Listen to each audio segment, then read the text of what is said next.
Right friends, welcome back to editorial discussion. And during the past 3-4 days, whatever important articles are there, we are going to cover in the coming days. That is the first information I would like to give you. The second important point is today we are going to deliberate for around 30 minutes on the Pulwama attack. And what do you understand by most favored nation? At the same time, under these circumstances, what is the best course of action? What needs to be done by India? All these things we are going to deliberate for around 30 minutes. That is going to be the lead item for today. And before going ahead, let me share this piece of information. We represented at the EdTech review, and this is the congregation of education technology related startups. It is one of the most prestigious events in the country, and we represented from Learning Space at Bengaluru, and we are happy to share that we are the first runners up in the pitch deck competition, right? So this is one piece of information I would like to share with all of you. And the second important aspect is with this we are committing to serve you with much more content, or you can say more and more aspects you can expect from Learning Space in the months to come.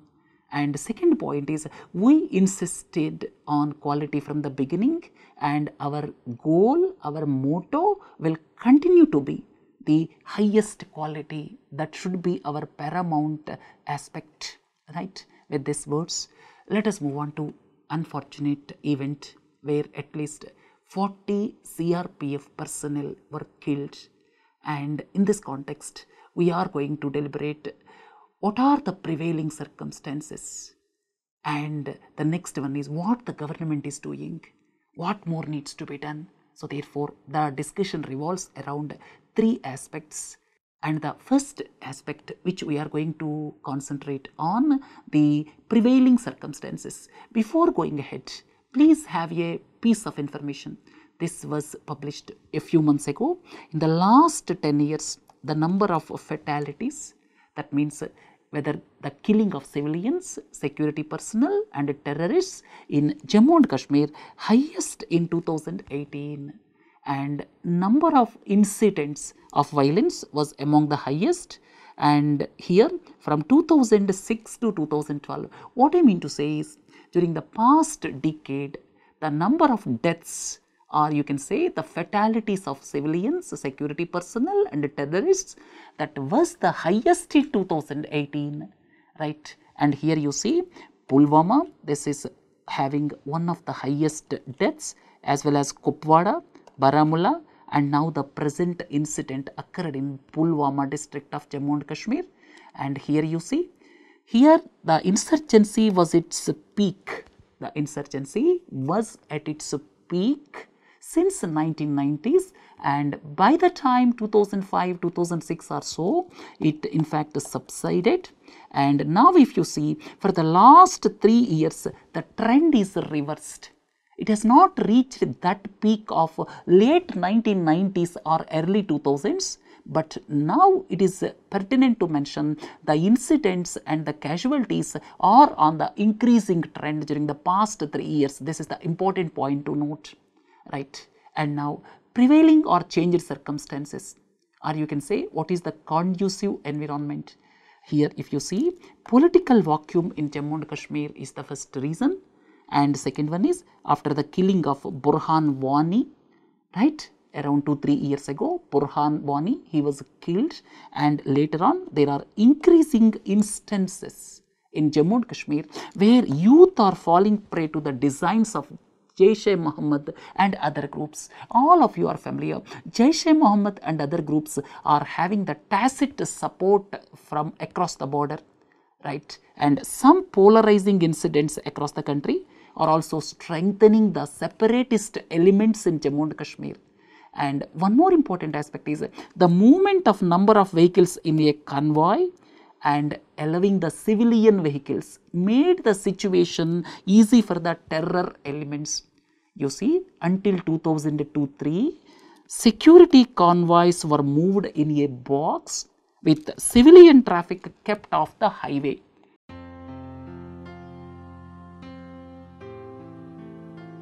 right? right? Here you see how the rules on convoy movement were eased.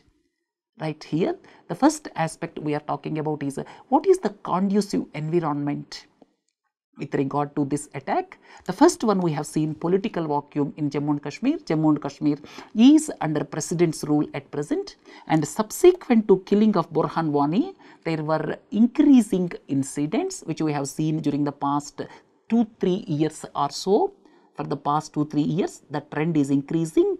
Right, and the third aspect is with regard to the present incident. Previously, till 2002-3, the convoy of vehicles used to move in a let down box pattern without allowing civilian vehicles. But you see, in the year 2002-3 or so, the then Chief Minister of Jammu and Kashmir, Mufti Muhammad Saeed, he started this healing touch policy. That means healing touch policy. He felt that the civilian movement restriction was in fact alienating the citizens. So therefore, healing touch policy was brought, and civilian vehicles movement was also allowed parallelly. But there were several protocols were there to sanitize the route, to check for the improvised explosive devices. That means previously, though the civilian movement was allowed after 2002-3, but standard operating protocols were there where the route is to be sanitized. At the same time, it has to look for improvised explosive devices. Right. So the standard operating protocols were compromised in the present case. That means from 2002-3 or so, the healing touch policy of Mufti Muhammad Saeed government allowed parallel movement of civilian vehicles. But what is missing now is, in fact, there were let down protocols to look for this IEDs, and the route is to be sanitized, and this aspect was in fact gradually it has given a go by, or you can say the dilution in the standard operating procedure took place, right? And if you see, whenever peace overtures are made, all of you are familiar, Pakistan is known for deep state. So what I want to convey is, whenever peace overtures are there, what is the recent overture? The recent peace overture is through Kartarpur corridor, and whenever such overtures are made, normally such type of attacks becomes regular feature because of the deep state in Pakistan. Right. The next one is the talks between USA, Russia and Taliban that might have emboldened the separatist elements. That is another important aspect, right? Because when Taliban is getting power, it in fact emboldens Pakistan, right? Because Pakistan directly or indirectly controlling Taliban. Taliban bases are there in Pakistan. Now United States of America is trying to withdraw the forces from Afghanistan, and in the process it started negotiations with Taliban. Similarly, Russia is conducting negotiations with Taliban. So therefore, the negotiations of Russia, USA with the Taliban might have emboldened secessionist elements in Pakistan. The next important aspect is, it is election time for India, and the secessionist elements might have thought that India may not take prompt, proper decision during the election time.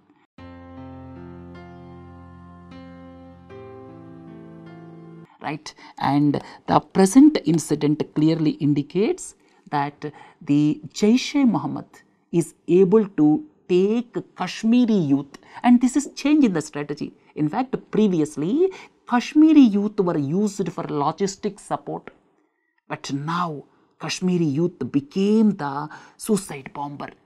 Previously, the persons, most of the cases, persons from across the border, they used to be associated with suicide bombing attacks, but now you see the trend is changed.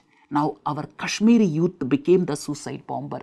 Then return of IEDs is a major cause of concern. Here the improvised explosive devices. In fact, the use of these IEDs is not seen in recent times, but the return of IEDs is the major threat. And another important aspect is radicalization of youth in Kashmir.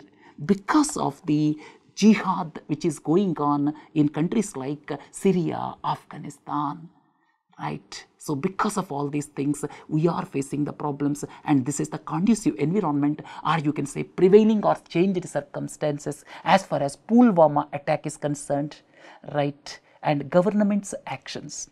What are the actions taken by the government subsequent to the attack on CRPF personnel? First and the foremost is withdrawal of security personnel given to 5 separatist leaders, right? Government ordered withdrawal of security personnel and government facilities given to separatist leaders. And why they were given protection? They were given protection because several Kashmiri separatist leaders have been assassinated previously under the mysterious circumstances. You may have a doubt why they were given protection.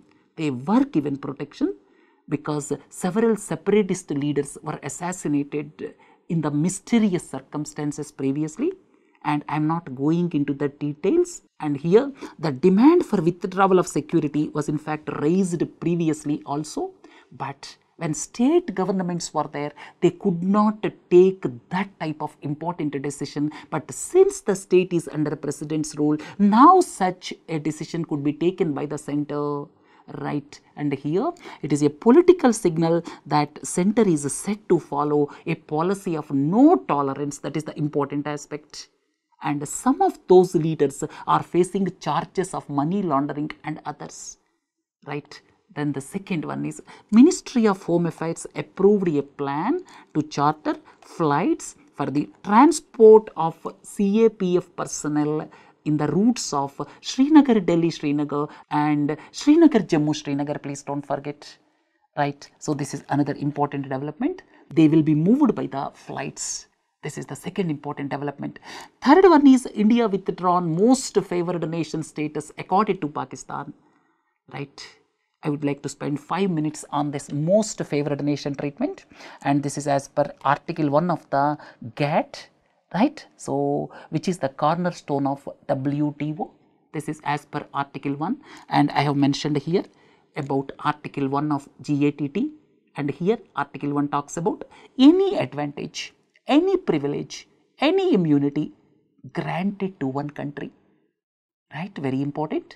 Any advantage, any privilege, any immunity granted to one country must be available to other countries. But there are some exceptions. Article 21 of WTO's GATT that does not require any country to furnish any information, the disclosure of which it considers contrary to its security interests. So therefore, here in the context of security interest, this most favored nation status can be withdrawn.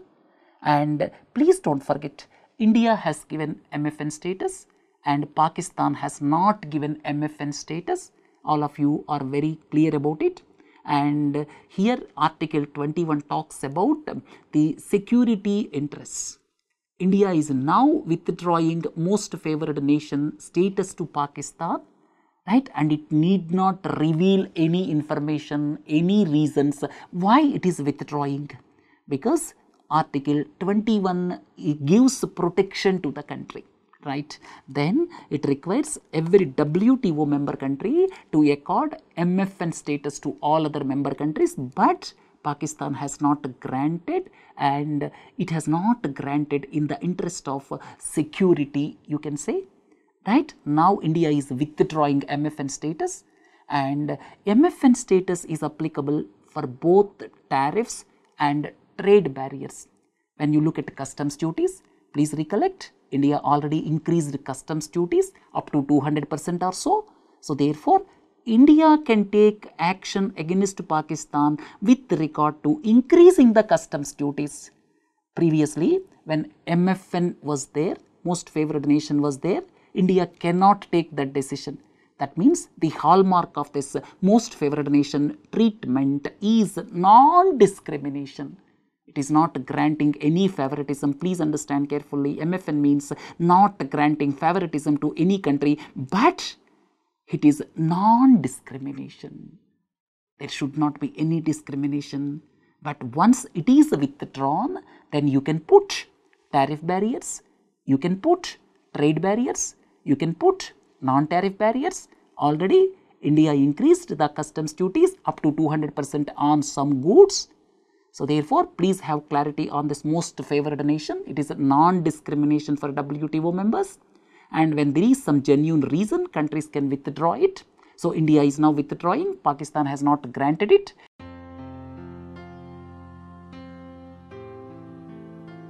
And please don't forget, the primary purpose of WTO is open trade for the benefit of all, and most favored nation is basically non-discrimination, very important. It is not giving any favoritism. Then it is treating everyone equally, right? So India accorded MFN status to Pakistan in 1996, but Pakistan has not reciprocated. It still maintains negative list for 129 products that are not allowed to be imported from India. And MFN is non-discriminatory trade policy. It is to discourage exclusive trading privileges among the WTO countries, right? So this is what I have already explained you. It is a non-discriminatory treatment to each and every country. But if you look at India-Pakistan trade, it is highly complex. Here you see Pakistan never offered MFN status. And if you see the total trade is just around $2.4 billion or so. India's exports are around $1.9 billion. India's imports are around $0.5 billion. Right? Here, the trade is much below potential. You may have a doubt, what is the reason? The reason is cargo trucks. They cannot move their border zones. They have to unload that. Again, they have to load it into the trucks from Pakistan side. So therefore, here the important aspects is goods are to be transloaded at the border, adding to the time. Lot of time is lost. At the same time, cost is also becoming high. So therefore, India-Pakistan trade is not up to the desired potential. There are 2-3 reasons for it. Pakistan maintains negative list. Second important aspect is the border, that is Atari-Wagah border. There's a transloading, or you can say it is to be unloaded and loaded. This process takes time. This process adds to the costs. So therefore, the most important aspect is several items are in fact going through the third country. That means if you look at United Arab Emirates, so several goods are going to Pakistan from some third country because of the hassles associated with India-Pakistan trade. This is about most favored nation, right? We till now discussed 3 aspects. What India is doing. In fact, it has withdrawn security. Second is it decided, that means security in the sense it has withdrawn security to the separatist leaders. And the second point is chartered flights will be there in the routes Srinagar, Delhi, Srinagar, then Srinagar, Jammu, Srinagar. Third important aspect is most favored nation treatment was withdrawn to Pakistan. Then before going into what needs to be done, let us look at the kinetic actions that can hit Pakistan. People are talking about hit Pakistan, but one important aspect is both India and Pakistan are nuclear armed nations. This is the fundamental point one should not miss. And Pakistan is supported by China. This is another point, right? And nowadays, if any war is there, then it may lead to devastation. So under these circumstances, you may have a doubt how to control Pakistan. There are a number of ways to control Pakistan. We will deliberate about them a short while from now. Before going ahead, let us look at 4 kinetic actions to hit Pakistan. The first one is to carry out surgical strikes, like India did around 2-3 years ago. Surgical strikes is possible, right? And swift action, destroy the terror camps, come back. But Pakistan may retaliate this time. We never know. Pakistan may be silent or not. Then second one is use aircrafts to carry out precision strikes in locations across line of control. Right? So by using our aircrafts, right? So these combat aircrafts, these can be used to hit targets in Pakistan. But the important aspect is Pakistan has got surveillance system, right? It has got radars and air defense systems, because the important point is Pakistan is supported by China. So if the aircraft is shot down or pilots are captured, it could become bigger headache for India. Third one is go for standoff strikes without physically crossing the border, here by using guided weapons such as rockets. But India should be ready for the counter-attacks. So whatever action we take, there is every possibility that Pakistan may resort to counter-attack. And the fourth important aspect is covert operations inside Pakistan. This is possible. Try to ensure covert operations inside Pakistan by targeting terror outfits. It is not that easy, but it may give desired results, right? So one option is covert operations inside Pakistan, whether it is on the terror outfits. At the same time, it can also be in the Balochistan region of Pakistan, right? So these are various kinetic options possible. But more than all these things, experts are preferring this route. First and the foremost is work on diplomatic channels to isolate Pakistan. Try to isolate Pakistan as much as possible, right? It is not that easy, because now Pakistan is gaining strategic strength because of Taliban and Afghanistan issue. This is another important aspect to note. So Pakistan should face the international community, and international community very well knows that Pakistan is giving safe haven and assistance to the terror groups. International community is well aware about it. The most important aspect is Ministry of External Affairs, that should set up a permanent department whose job is to lobby the foreign governments and missions. Basically, foreign governments should be lobbied to isolate Pakistan. This is the important aspect. And second is India should revisit Indus Water Treaty. This is second option. So the third most important aspect is hit Pakistan financially. And world community is well aware that Pakistan is giving a safe haven to the terror outfits. Under these circumstances, India should focus on the Financial Action Task Force. All of you are familiar. Financial Action Task Force is behind terror financing and money laundering, and without terror financing, these terror outfits cannot survive. So therefore, the best option is pressurize the international community. Here, most important is Financial Action Task Force, and it can be pressurized to blacklist Pakistan. And India should, most important, India should impose sanctions on the firms or countries which do business with Pakistan. We should be very clear. If you are doing business with Pakistan, don't come to us. Let the firms decide. Let the countries decide. Here, this can be a success story because of the reason India is a huge market and our GDP is many times bigger than Pakistan's.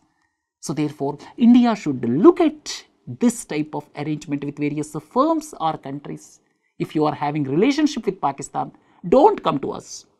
What US is doing with Iran, similar strategy is to be adopted by India, right? So the same logic should be applied selectively to China, because China is predominantly supporting it.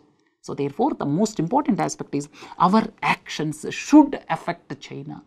Here, the diplomatic steps to tackle Chinese support to Pakistan are to be put in place. The most important aspect is Pakistan's power comes from Chinese support in defense and nuclear fields, right? And the most important aspect nowadays is Pakistan is becoming more bolder and bolder because of 2-3 reasons. One is China is supporting Pakistan, and second one is Pakistan is at the strategic location. When you look at China, that means China wants to access its western part through the strategic China-Pakistan economic corridor, because Pakistan is the key to reach Indian Ocean region, or you can say Arabian Sea. Right, this is the second point. Third important aspect is Pakistan's support is required for China to contain Uyghur Muslims in the Xinjiang province. This is the third important aspect. So because of all these things, Pakistan's support is required for China. So now steps are to be taken to isolate China, or you can say to pressurize China. We can pressurize China economically. Now Huawei is foraying into various countries. Now trade can be used against China to pressurize Pakistan. As a first step, we should stop China from taking part in the 5G, right? And here China is now facing economic problems. Its GDP slowed down, right? And under these circumstances, it wants business interests, or you can say it wants business relations with a country like India. So therefore, we should look at simultaneously pressurizing China, right? Economically, let us put pressure on the organizations which are from China. Already Western countries are in fact pressurizing organizations like Huawei, right? Next one is prevent further alienation of Kashmiri youth. This is very, very important. If Kashmiri youth are alienated, then bigger problems will be there. That means the problem will become complex. The internal dimensions of Kashmir crisis must be addressed. And there is widespread alienation as well as jihadi spirit in Kashmir. That means not up to that extent, but it is spreading now. That must be controlled. And here there is a strong radical narrative online, and the radical narrative online must be controlled. Then there should be countered by equally strong secular narrative. So the important aspect is whatever the steps government take, that should in fact prevent further alienation of Kashmiri youth, right? And there is every possibility that Kashmiri youth in other states may be targeted. That will further alienate Kashmiri youth. So if you see, work on diplomatic channels to isolate Pakistan. Second one is hit Pakistan financially through Financial Action Task Force. Third one is prevent Kashmiri alienation of the youth. Youth should not be alienated. Try to bring them to the mainstream. And online there is a strong radicalization narrative. Government should look at that online narrative which is inculcating this jihadi doctrine among the Kashmiri youth. Then here our action should affect China economically, right? China is to be hit economically. Then improve governance in Jammu and Kashmir. This is most important aspect. Regional parties tried to pamper the campaign driven by vote bank politics. Now here this resulted in increase in the stone pelting incidents, and now the important aspect is this Taliban talks with US and Russia. They may further encourage the militants to indulge in the violent acts. Under these circumstances, what is important is here there must be strong action to prevent radicalization. That is the first aspect. Second aspect is prevent alienation of J&K youth. Right, improve governance in Jammu and Kashmir, focus on actionable intelligence. What is this actionable intelligence? That means there may be some leads emanating from lower level, maybe from the police station level, but they should not stop there. And this leads should become actionable intelligence, very, very important. Right? So it clearly shows that there is a lack of intelligence failure or actionable intelligence. And over the years, several improvements have been made in the intelligence network like NatGrid, but the important aspect is we have not raised up to the level of actionable intelligence. What is this actionable intelligence? There may be several leads, and these leads should be in fact formulated as proper inputs to provide actionable intelligence. But that is missing in our country, and for Jammu and Kashmir it is the immediate need of the hour. That means all the leads as far as intelligence is concerned, they should be concretized into actionable intelligence.